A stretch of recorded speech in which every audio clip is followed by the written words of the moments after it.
Hello and welcome back to a kooky corner of YouTube where this guy is just floating along the desk. It's time for my April favourites, and I thought that I would put this video out as an extra for this month so that you can also not miss out on the other things that I'm going to show you. Obviously I have some painting videos coming up, some neurographic art videos coming up, and whatever else. I know I've got the glorious birds tutorial still to do this month, and that is definitely on my list. So without further ado, let's get into it. So one of the things I have been getting back into over the month of April is looking back at all the things I've actually done and forgotten about. I actually went delving through some boxes, and it set me off on this tangent and also helped me to rediscover my books by this person that I have loved. So the first selection I've got here is a set of books by Janet Bolton. Janet Bolton is an amazing person, and we had the benefit of going to have a workshop with her. Me and my daughter, we went quite a few years ago now, but while I was delving through my boxes, I actually found this. And this is a piece that I did with Janet Bolton at that workshop, and these are all of her fabrics. So yes, I have a reminder of all the lovely things that I did with Janet, and how all the little tips and techniques that she showed us to create our own small piece, and I was absolutely enamoured with this. We spent a couple of wonderful hours just creating a piece of artwork, and this is what I did. And these are all Janet Bolton's fabrics. Thank you, Janet. Because she had a box full of all her wonderful pieces of fabric. This wouldn't usually be my colourways. As you know, I'm a bright, colourful, cheerful person, but this really does give me the happy feels. So I think I might actually get back into doing some of my own versions of this. I mean, this was my design. We had to design our own pieces, and I went for this one called the Early Bird. Obviously he's catching a worm. But yeah, I have books of Janet's. This is the reason why I went on the workshop, because I'd already been a very big fan. And I originally had this book from the library, and I couldn't get it anywhere else. I had to keep hiring it and rehiring it out of the library, and eventually I found it. They brought it out in paperback, and it's a patchwork folk art. You can see from the picture on the front, it's kind of like a similar style, so you can see fabrics. I've been looking through here to see if I can find any of these fabrics actually. But yeah, it's beautiful.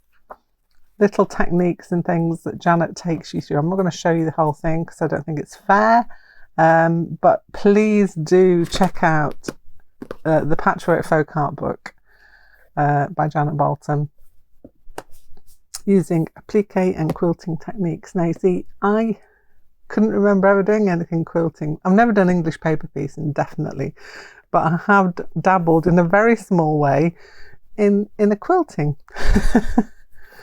The second one was Mrs. Noah's patchwork quilt. I was obsessed with Janet Bolton, and so I was looking for anything I could find to do with Janet Bolton, and this one it's like a children's storybook, but in the back it had all the quilt pieces to make your own patchwork quilt from this block. So I might have a go at this. This is something that I found in April that might go into a different month where I actually really want to make this. I think it's beautiful. I love all the animals, especially that, and I'll talk to you about a crocodile that I'm looking at in a minute. But yeah, and then this is a fairly recent buy. This is Fabric Pictures, a workshop with Janet Bolton, and if you're ever lucky enough to take a class with Janet, wowee, definitely worth your time. Sorry, I'm just moving my wire out of the way, it's getting in my way. This came out in 2015, but I think I bought it a little later than that. And she goes into colour, composition. It's a deeper delve than the first book that I showed you. So they are both worth having a grab hold of. And I better say I've been delving back into these over the past month. So that's my quilting loves for April. I mentioned a crocodile. Yes, I did mention a crocodile. And the reason I mentioned a crocodile was that I had a dream of one. And basically woke up at 4 a.m. one morning last week wishing to make a crocodile. So I've made a start. I haven't actually got very far. Well, I've got fairly far because he's got 4 limbs and a head. I just have to figure out how I'm going to do his body. But I think you can see that this is going to be a nice base for a crocodile. I think it kind of looks crocodile-y, hopefully. Hopefully it will even more when I've got his green fibres on, so that you'll be able to see more of a crocodile like. And I want to put some little teeth down the side here.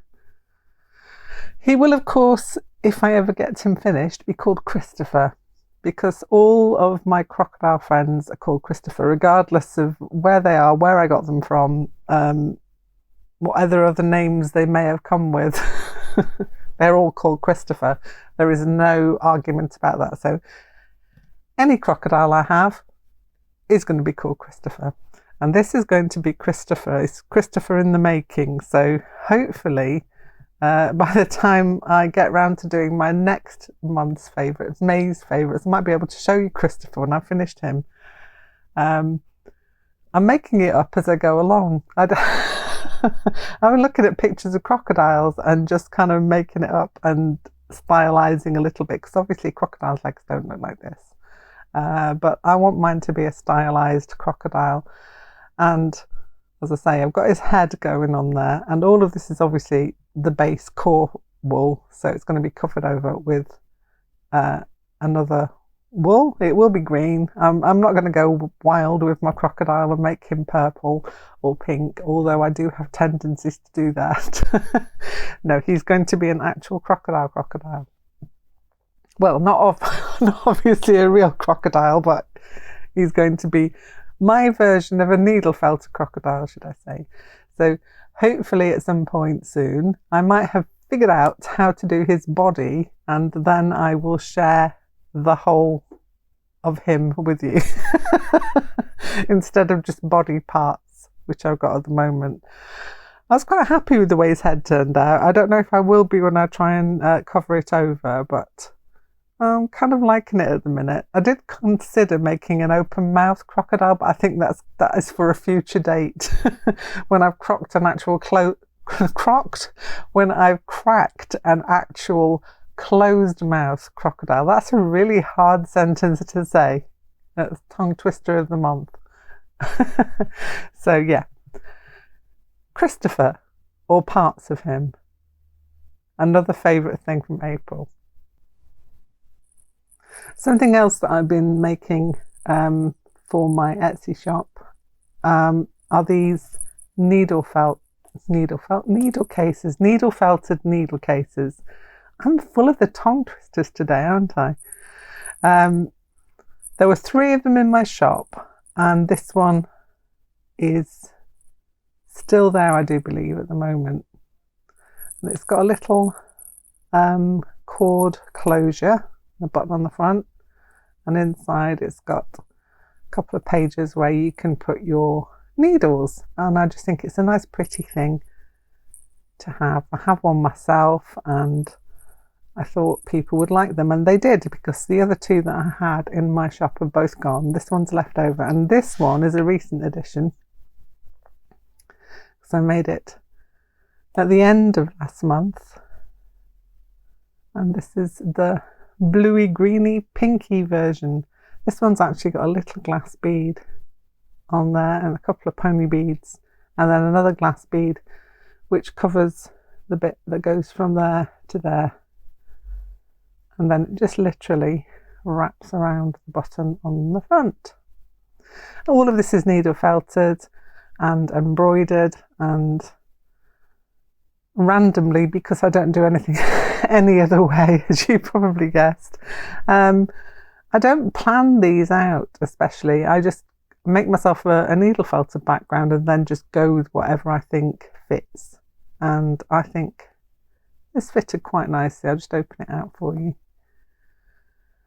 But if anybody's interested in seeing my technique on this, I mean, it's fairly self-explanatory. But if anybody wants to see me go through making one, I'm quite happy to do that. So if you want to leave me a note down in the comments, if you'd like to see a little tutorial on how I make these, or just a little go through of my techniques. I don't really have many techniques with this, but I can show you what I do. I think it's down to self-interpretation. Once you've got your base down, you can do whatever you like with it. And that's what I say with most of my things. There's ways that you can change these round, and this is one of them. But I've really enjoyed making these, and it's something I can sit down and do when I don't want to think too much about how I'm going to put things together, like, for example, Christopher. So I have to think about him. Although I'm enjoying it, I'm enjoying the process of discovering how I'm going to create a Christopher. But this is something I can do when I don't want to think about something. I can put a Netflix show on the background or listen to a podcast and just happily stitch and sew away. So if you're interested in looking at that, how I do it, please, as I say, comment in the comments down below. This is a little section of the video which I'm going to call What's in the Book Bags. So what's in the book bags this month are these two books. You can't see them yet, but you will. The first one in my non-fiction paperback book bag is The Power of Intention by Wayne Wayne W. Dyer, I apologise. I read this a long time ago and I dragged it off my bookshelves again because I've been listening to podcasts on this subject and I wanted to revisit. So it's basically how we can all create our own reality, if you like, by what we're thinking and how we say things and how we think about things. I'm not going to say too much about that. I'd like you to go and have a little look at that if you're interested. And it is a very good book. This one, I think, was published in, oh my gosh, can't find the date, 2004. So I've had this for quite some time. But yeah, I'm revisiting that one. So that's in the first book bag. In the second book bag, what's in the second book bag? It is this book. It's called The Absolute Book by Elizabeth Knox.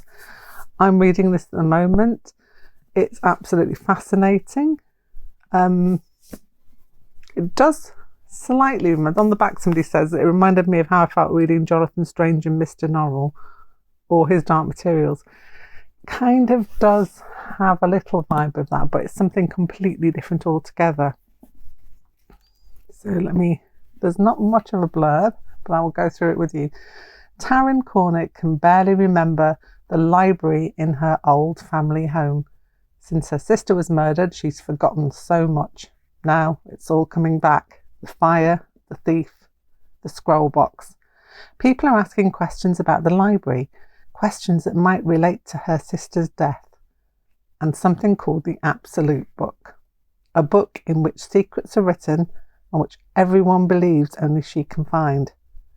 They insist Taryn to be the hunter, but but she knows the truth. She is the hunted. The Absolute Book is a tale of sisters, ancient blood, a forgotten library, murder, revenge, and a book that might just have the answer to everything. I haven't got too far into it. I'm usually a quicker reader than this, but I've been so busy this month. So I've got to page 203. But I'm loving it, loving reading it. And when I get some spare moments, I get a chance to read this, cup of tea, and lose myself in this book. So that's my recommendation for this month in What's in the Book Bag. That's my fiction recommendation. So I have got 2 this month, which is unusual for me because I usually have either one or the other. That's the book bags.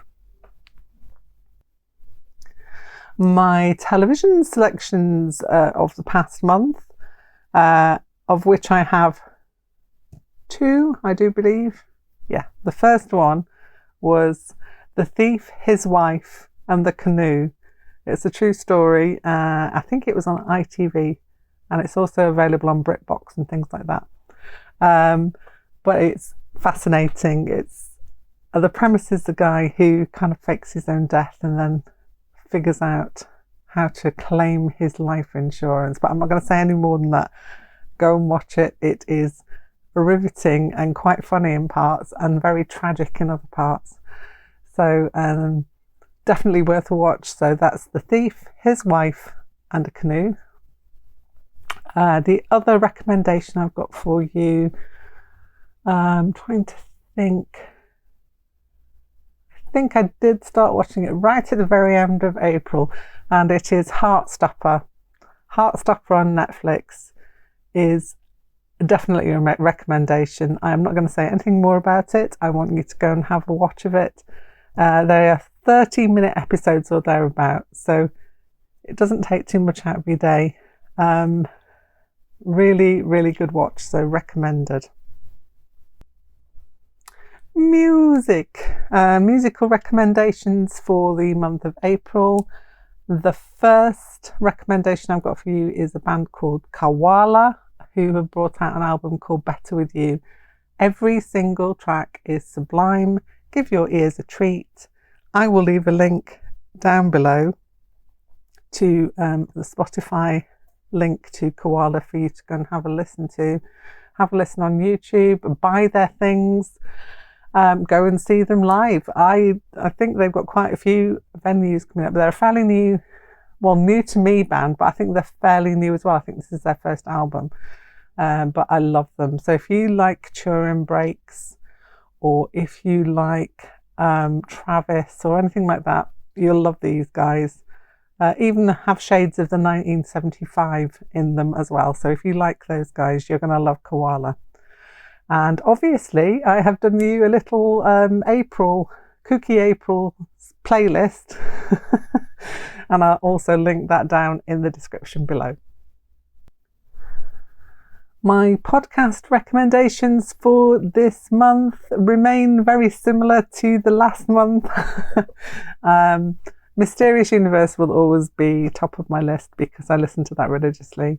But now I also have a new one that I'm listening to religiously, and it's called I Could Murder a Podcast. If you're interested in murderous people, it's definitely interesting to listen to. I like to listen to it through a psychological aspect because there is always a psychologist at the end of each episode that kind of explains a little more about how this particular murderous person would have formed their opinions. And generally it's mainly formed in childhood, but I'm not going to generalize too much. But definitely I Could Murder a Podcast. Lots of comical moments in a subject that's very serious and not comical, but you need comedy in order to get through the very, very dark corners that you might visit sometimes. So yeah, that's another one of my recommendations. Trying to think of my recommendations for YouTube channels.